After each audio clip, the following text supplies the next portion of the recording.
बच्चों, आज हम फिजिक्स की एक बहुत ही इंपॉर्टेंट यूनिट जो 12th के लिए आपके सिलेबस के लिए जो एग्जाम में आने वाली यूनिट है, बहुत खास यूनिट है, इसके बारे में चर्चा करेंगे, जिसका नाम है electric conductivity and simple circuit. यानी कि यूनिट को हम दो पार्ट्स में पढ़ेंगे, एक तो इलेक्ट्रिक कंडक्टिविटी और दूसरा सिंपल सर्किट के लिए।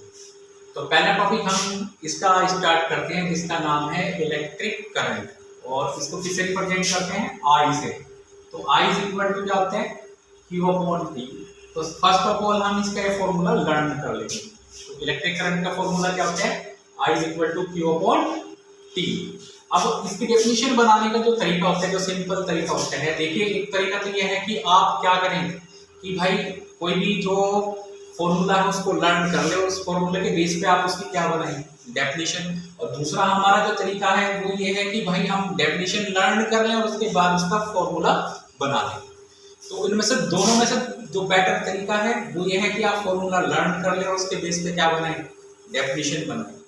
तो मैं आपको आज दोनों तरीके से बात सिखाऊंगा कि आप डेफिनेशन से फॉर्मूला कैसे बनाते हैं और फॉर्मूले से डेफिनेशन को कैसे बनाते हैं।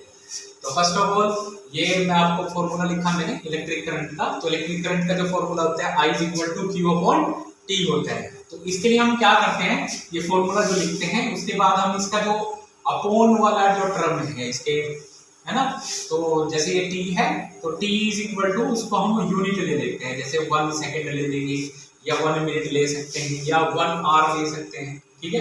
लेकिन क्योंकि हमारी जो बुक्स है वो किस में है? वो SI सिस्टम में है, या आप कह सकते हो MKSA सिस्टम में है, जिसमें हम मीटर, किलोग्राम, सेकेंड, एम्पियर का यूज करते हैं। तो इसलिए हमने यहाँ पे टाइम की जो यूनिट है वो MKS सिस्टम में ले ली है, जिसका नाम क्या है? सेकेंड। तो T को हमने क्या लिया? 1 सेकेंड ले लिया। तो जब हमने T सेकेंड 1 सेकेंड ले लिया तो देन क्या हो जाएगा? I इज इक्वल टू हो जाएगा Q। तो इस कंडीशन में जो हमारा इलेक्ट्रिक चार्ज होगा किसी भी कंडक्टर में या किसी कंडक्टिंग वायर में, जो भी आपका इलेक्ट्रिक चार्ज फ्लो होगा वो किसके इक्वल होगा? Electric current.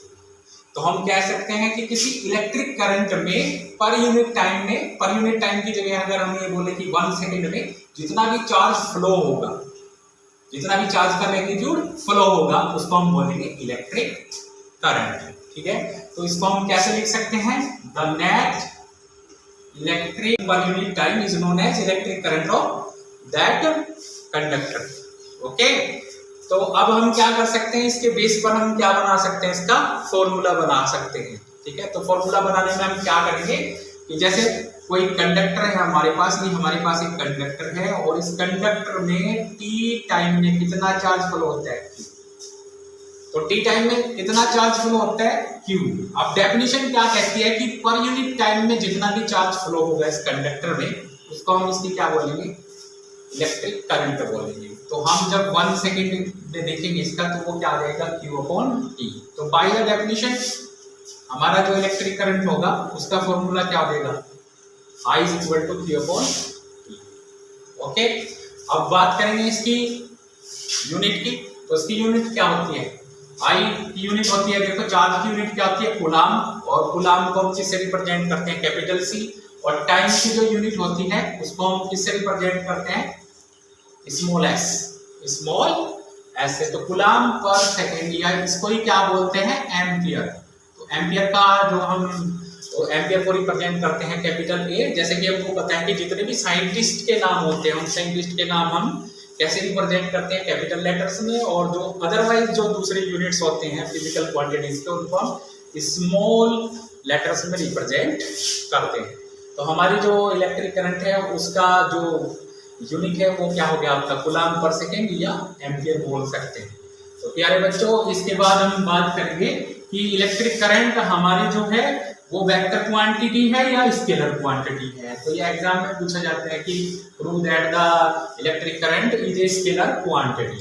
वैसे तो देखिए इन जनरल हम बोलते हैं कि इलेक्ट्रिक करंट जो है किसी सेल से किसी सर्किट में, एक्सटर्नल सर्किट में क्या होती है, उसके पॉजिटिव टर्मिनल से निगेटिव टर्मिनल्स की तरफ जाती है, और इनसाइड द सेल क्या होती है, उसके निगेटिव टर्मिनल से कहा जाती है पॉजिटिव टर्मिनल की ओर। तो लगता है ऐसा है कि डायरेक्शन होती है करंट की, लेकिन डायरेक्शन की कोई करंट की कोई डायरेक्शन नहीं होती। वो डायरेक्शन किसकी होती है? इलेक्ट्रिक चार्ज की फ्लो की। ठीक है, तो इस बात को हम कैसे प्रूव कर सकते हैं?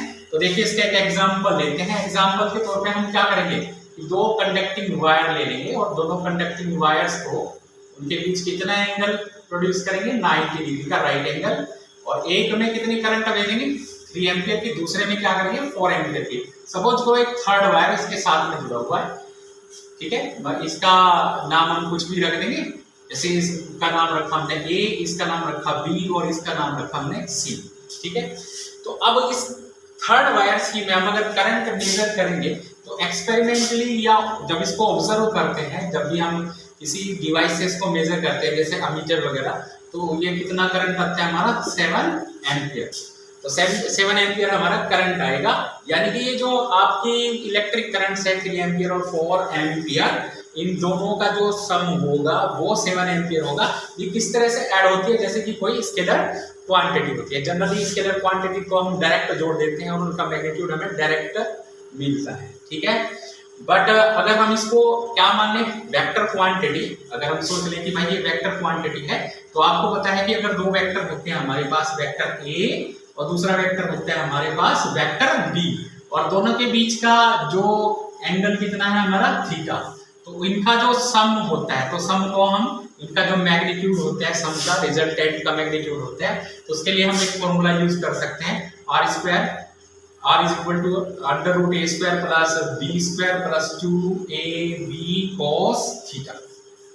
ठीक है, तो इस केस में देखिए अगर हम इसको वेक्टर क्वांटिटी सपोज करेंगे तो हम इन दोनों करंट्स का जो मैग्नीट्यूड है वो फाइंड करने के लिए, रिजल्टेंट मैग्नीट्यूड है जो फाइंड करने के लिए ये फॉर्मूला यूज करेंगे। तो इस फॉर्मूले के हिसाब से अगर हम देखेंगे तो देखिए पहले जो करंट है वो 3 एम्पियर की है, 3 का स्क्वायर, और दूसरी करंट 4 एम्पियर की है तो उसका स्क्वायर, और प्लस 2, और ए की वैल्यू कितनी है 3, बी की वैल्यू कितनी है 4, और दोनों के बीच का एंगल कितना है 90, इस केस में 90। तो अब cos 90 की वैल्यू कितनी होती है 0, तो ये जो टर्म है ये पूरी की पूरी 0 हो जाएगी, और इसकी वैल्यू आएगी 9 प्लस 16, और ये टोटल कितना हो जाएगा 25, और इसका जो रूट आएगा वो कितना आएगा 5 एम्पियर आएगा, जो कि एक्सपेरिमेंटली या जो मेजरमेंट में क्या होता है रॉन्ग होता है। तो हम कह सकते हैं कि जो हमारी इलेक्ट्रिक करंट है वो इलेक्ट्रिक करंट हम उसको जब ऐड करते हैं तो as like a scalar quantity add करते हैं, ना कि वेक्टर क्वांटिटी की तरह उसको हम ऐड करते हैं। तो इस एग्जांपल से प्रूव हो जाता है कि इलेक्ट्रिक करंट कैसी एक स्केलर क्वांटिटी होती है। Thank you very much. ऐसी और वीडियो देखने के लिए मेरे चैनल को सब्सक्राइब करें, लाइक करें। Thank you very much.